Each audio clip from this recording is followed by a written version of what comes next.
కానీ ప్రభువుని అర్థం చేసుకోవడానికి ఏ చదువు అవసరము లేదు, మంచి జ్ఞానము ఉంటే చాలు. ప్రభువుని అర్థం చేసుకోవడానికి నా పేరు పక్కన ఎన్ని డిగ్రీలున్నా ఉపయోగం లేదు.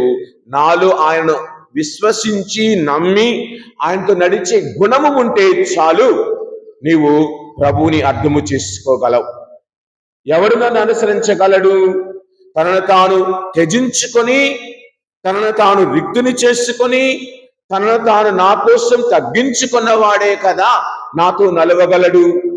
84వ కీర్తన 10వ వచనం ఒక వాక్యాన్ని చూసినప్పుడు, 84వ కీర్తన 10వ వచనం,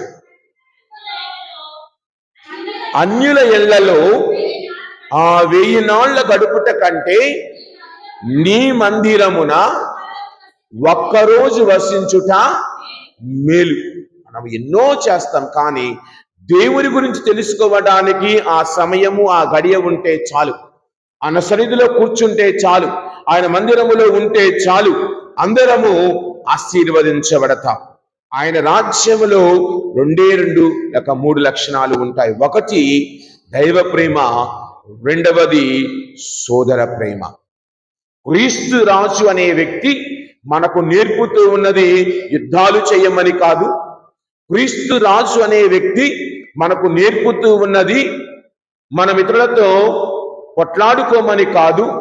క్రీస్తు రాజు అనే వ్యక్తి మనకు నేర్పుతూ ఉన్నది ఇతరులను పరిహసించమని కాదు. క్రీస్తు రాజు అనే వ్యక్తి మనకు నేర్పుతూ ఉన్నది మనం పరిహాసాలు పాలు కావాలని కాదు. ఆయన నేర్పుతూ ఉన్నది సత్యత, సమాధానము, విశ్వసనీయత, నమ్మకమైన జీవితం జీవించాలి అన్న నమ్మకాన్ని ప్రభు మనకు అనుదినము కూడా తెలియజేస్తూ ఉన్నారు.